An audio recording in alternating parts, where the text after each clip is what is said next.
ভোরের কাগজের official Facebook পেজে সবাইকে জানাই স্বাগতম। এই মুহূর্তে কিন্তু আমরা রয়েছি অস্থায়ী আদালত, যেটা কেরানীগঞ্জ অস্থায়ী আদালতে, যেখানে কিন্তু বিডিআর এর ঘটনায় জামিন শুনানিতে বাকি যারা রয়েছেন তাদের কিন্তু আজকে জামিন শুনানি শুরু হয়ে গিয়েছে।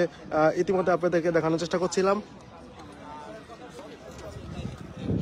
এক কথায় বলতে গেলে নিরাপত্তার চাদরে ঢাকা হয়েছে কেরানীগঞ্জের যে অস্থায়ী কার্যালয়টি রয়েছে সেটি, এবং আমরা যেমনটি আপনাদের দেখানোর চেষ্টা করছিলাম, এবং কিছুক্ষণের মধ্যেই বোঝা যাবে যে আজকে কতজনের জামিন হতে পারে। অর্থাৎ কিছুক্ষণের মধ্যেই কিন্তু মূল বিষয়টি এখানে বোঝা যাবে যে কতজন আজকে জামিন শুনানি পাবেন। আপনাদেরকে দেখানোর চেষ্টা করছিলাম পিলখানার ঘটনায় যে অস্থায়ী আদালত যেটি রয়েছেন সেখানে কিন্তু মূলত আজকে জামিন শুনানি চলছে।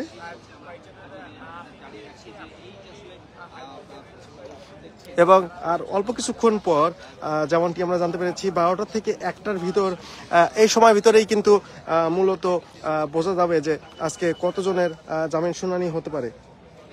এবং বাইরে কিন্তু স্বজনদের যে অপেক্ষা সেটি আমরা দেখতে পেয়েছি, যে বাইরে কিন্তু স্বজনরা অপেক্ষা করছেন, এবং ভিতরে কিন্তু যারা জামিন বা শুনানিতে রয়েছেন তাদের কিন্তু হাজির করা হয়েছে। অর্থাৎ এই কোর্টেই কিন্তু মূলত কিছুক্ষণ পরে এক বিডিআর সদস্যের শুনানি হওয়ার কথা ছিল, কিন্তু তিনি কিন্তু আজকে মৃত্যুর কোলে ঢেলে পড়েছেন, এবং তিনি আজকে সকাল 7টায় মৃত্যুবরণ করেছেন।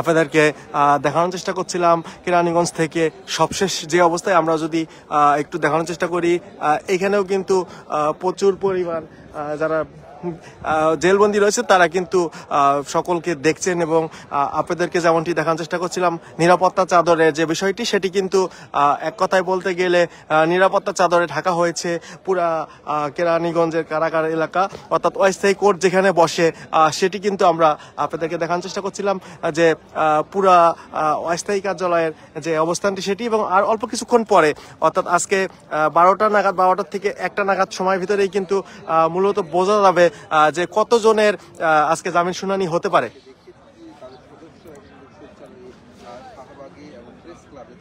আন্দোলন করেছিলেন, এবং সে আন্দোলনের পরপরই কিন্তু জোরদার করেন উপদেষ্টা, এবং বিডিআর বিদ্রোহের হত্যাকাণ্ডে যারা রয়েছেন তাদের বিচারের প্রক্রিয়াধীন কিন্তু কার্যক্রম শুরু করেছিলেন।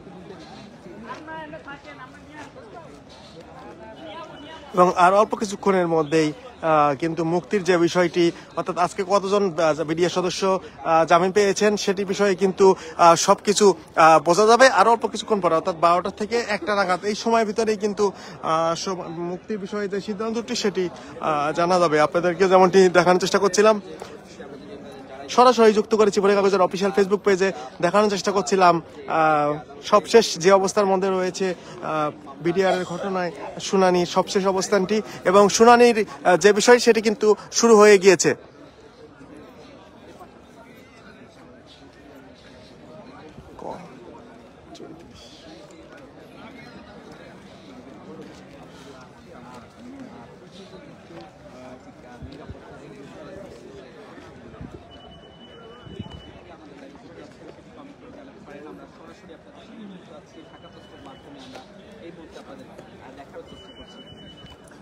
সবার আগে সবখবর থেকে আমাদের আদালতের ভিতরে যে পিলখানা হত্যাকাণ্ডে এবং বিস্ফোরক মামলা আপনাদেরকে দেখানোর চেষ্টা করছিলাম অস্থায়ী কার্যালয়ের যে আশেপাশের অবস্থানটি সেটি। খারাপ জায়গায় তাহলে অন্য জায়গায় যে সদস্য রয়েছেন তাদের আসলে মুক্তি হবে কিনা এই বিষয়ে আসলে আমরা আপনাদের সরাসরি যুক্ত করেছি, এবং এই মুহূর্তে উত্তরে যে অস্থায়ী আদালত রয়েছে সেই অস্থায়ী আদালতের সামনে থেকে আমরা সরাসরি যুক্ত হয়েছি এবং আপনাদের এই মুহূর্তে দেখার চেষ্টা করছি।